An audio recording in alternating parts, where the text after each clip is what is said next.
స్వచ్ఛాంధ్ర కార్యక్రమంలో భాగంగా చిలకలూరుపేట మున్సిపాలిటీ పరిధిలో ఉన్నటువంటి ఈ బాలుర వసతి గృహానికి రావడం, మరి ఈ బాలుర వసతి గృహాన్ని నెట్ జీరోగా ప్రకటించడం అనేది చాలా ఆనందాన్ని కలిగిస్తూ ఉంది.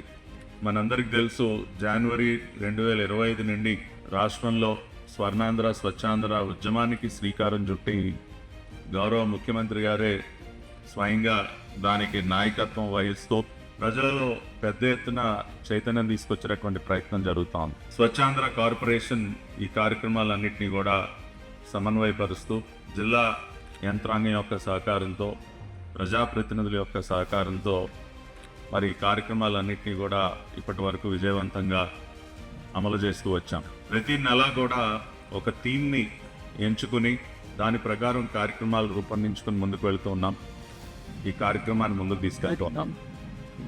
మరి రాష్ట్రంలో మొట్టమొదటిసారిగా గౌరవ ముఖ్యమంత్రి గారి నియోజకవర్గం అయినటువంటి కుప్పం నియోజకవర్గంని ఒక నెట్ జీరో కాన్స్టిట్యున్సీగా పూర్తి స్థాయిలో మారుస్తూ ఉన్నారు. ఈ రోజున ఇక్కడ ఈ హాస్టల్ క్యాంపస్ లో కూడా వెట్ వేస్ట్ ప్రాసెసింగ్ కి కాంపోస్ట్ ఫెసిలిటీ కానీ, డ్రై వేస్ట్ కి స్వచ్ఛరథంని అటాచ్ చేయడం కానివ్వండి, అదేవిధంగా రెయిన్ వాటర్ హార్వెస్టింగ్ కానివ్వండి, సోలార్ పవర్ జనరేషన్ కానివ్వండి, ఇవన్నీ కూడా ఇక్కడ ఏర్పాటు చేసి దీనిని నెట్ జీరోగా మనం ప్రకటించుకుని ఇంకా కూడా ఈ కాన్స్టిట్యున్సీ పరిధిలో, ఈ జిల్లా పరిధిలో మరిన్ని భవన సముదాయాల్ని ఈ రకంగా మార్చేటటువంటి కార్యక్రమానికి ఈ రోజున నాంది పలుకుతున్నాం. అదేవిధంగా మరి చిలకలూరుపేట మున్సిపాలిటీ కమిషనర్ గారు, ఇతర సిబ్బంది అందరూ కూడా, శానిటరీ వర్కర్స్ కానివ్వండి, ప్రతి ఒక్కరూ కూడా మంచి పనితీరుని ప్రదర్శిస్తున్నారు. గత స్వచ్ఛ సర్వేక్షణలో రాష్ట్ర స్థాయిలో 15వ ర్యాంకు ఈ మున్సిపాలిటీకి రావటం జరిగింది. మరి ఈసారి స్వచ్ఛ సర్వేక్షణ లో కూడా ఈ మున్సిపాలిటీకి స్వచ్ఛాంధ్ర కార్పొరేషన్, ఇందాక నేను చెప్పాను,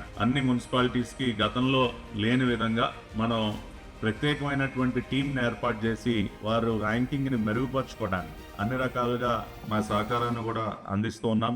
మరి గత ర్యాంకింగ్స్ లో సుమారుగా 7,000 మార్కులు రావటం జరిగింది. కొంత నెగిటివ్ మార్కింగ్ కూడా రావటం జరిగింది. అరౌండ్ 150 రేంజ్ లో మైనస్ మార్క్స్ కూడా పడ్డాయి. వాటన్నిటినీ కూడా ఎలిమినేట్ చేసుకుని ఈసారి బెటర్ ర్యాంకింగ్ సాధించడానికి అన్ని రకాలుగా స్వచ్ఛాంధ్ర కార్పొరేషన్ సహకరిస్తుందని చెప్పి కూడా తెలియజేయడానికి సంతోషిస్తున్నా. అంతేకాకుండా మరి ఇక్కడ ఉన్నటువంటి బయోమైనింగ్ యాక్టివిటీ, అంటే పేరుకుపోయినటువంటి చెత్తని తొలగించడానికి స్వచ్ఛాంధ్ర కార్పొరేషన్ తరఫున దాదాపుగా ఈ నియోజకవర్గానికి సంబంధించి బయోమైనింగ్ యాక్టివిటీకి 24,24,84,337 రూపాయలు ఖర్చు చేస్తాం. 24,24,00,000 ఒక్క చిలకలూరుపేట నియోజకవర్గానికే ఇక్కడ ఉన్నటువంటి పాత చెత్తని మొత్తం తొలగించి 13 ఎకరాలు డంపింగ్ యార్డ్ ని క్లియర్ చేయడం కోసం 24 కోట్ల రూపాయలు ఖర్చు చేస్తాం. దాన్ని బట్టే మరి ప్రభుత్వానికి ఉన్నటువంటి చిత్తశుద్ధి ఏంటో మీరు అందరూ కూడా గ్రహించవచ్చు. రాష్ట్ర వ్యాప్తంగా చూసినట్లయితే ఈ బయోమైనింగ్ యాక్టివిటీకి దాదాపు 870 కోట్ల రూపాయలు ఖర్చు చేసుకుంటాం.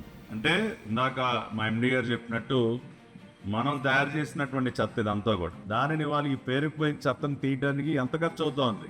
రాష్ట్ర వ్యాప్తంగా 870 కోట్లు. సో దాన్ని బట్టి ఆలోచించండి ఎంత. అంటే మనం బాధ్యతగా కనుక వ్యవహరిస్తే, మన ఇంట్లోనే తడి చెత్త పొడి చెత్త కింద దాన్ని వేరు చేసుకుని సక్రమంగా మనం దాన్ని ప్రాసెస్ చేస్తే 870 కోట్ల రూపాయలు మనం ఆదా చేసేటటువంటి అవకాశం ఉంది. కాబట్టి భవిష్యత్తులో మళ్ళీ ఈ చెత్త డంపింగ్ యార్డ్ లో పేరుకుపోయి మళ్ళీ ఇంకొక 1000 కోట్లు ప్రజాధనం వృధా చేసే పరిస్థితి రానివ్వకుండా ఈ రోజున గౌరవ ముఖ్యమంత్రి గారు ఈ ఉద్యమానికి శ్రీకారం చుట్టారు. ఇవాళ ఈ నెట్ జీరో కానివ్వండి, జీరో వేస్ట్ కానివ్వండి, ఇవన్నీ దేనికోసం అంటే ఇదిగో ఈ డబ్బును ఆదా చేయడం కోసం. దానిలో చిలకలూరుపేట నియోజకవర్గంలో 3,66,00,000 విలువైనటువంటి ఈ ట్రై సైకిల్స్, పుష్ కార్ట్స్ అన్ని కూడా ఇస్తున్నాం. జిల్లా మొత్తంగా 337 పుష్ కార్ట్స్, 308 ట్రై సైకిల్స్ అందిస్తూ ఉన్నాం. అదేవిధంగా గతంలో 8 ఎలక్ట్రిక్ ఆటో వెహికల్స్ కూడా ఇచ్చాం. ఇట్లా రకరకాలుగా, అంటే డోర్ టు డోర్ కలెక్షన్ ఇవాళ అర్బన్ లో లాగా గ్రామీణ ప్రాంతాల్లో కూడా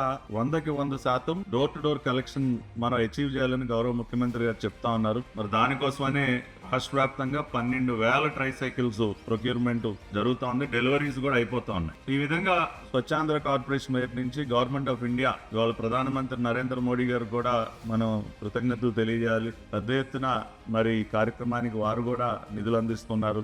డెవలప్మెంట్ కావాలంటే ప్రజలు ఆరోగ్యంగా ఉండాలి కదా. ప్రజలు ఆరోగ్యంగా రోగాల బారిన పడితే అభివృద్ధి సాధ్యం అవుతుందా? కాబట్టి చంద్రబాబు నాయుడు గారు విజన్ ఆయన ముందు చూపు అదే. ఇప్పుడు విజన్ 2047లో స్వచ్ఛాంధ్రకి స్థానం కల్పించారంటే ఒక స్వచ్ఛాంధ్ర ద్వారానే ఒక ఆరోగ్యాంధ్ర సాధ్యం అవుతుంది. రాష్ట్రం ఆరోగ్యంగా ఉంటేనే అభివృద్ధి పదంలో ముందుకు వెళ్తాం, స్వర్ణాంధ్ర అనేది సాధ్యం అవుతుంది. కాబట్టి ఇవన్నీ ఇంటర్లింక్.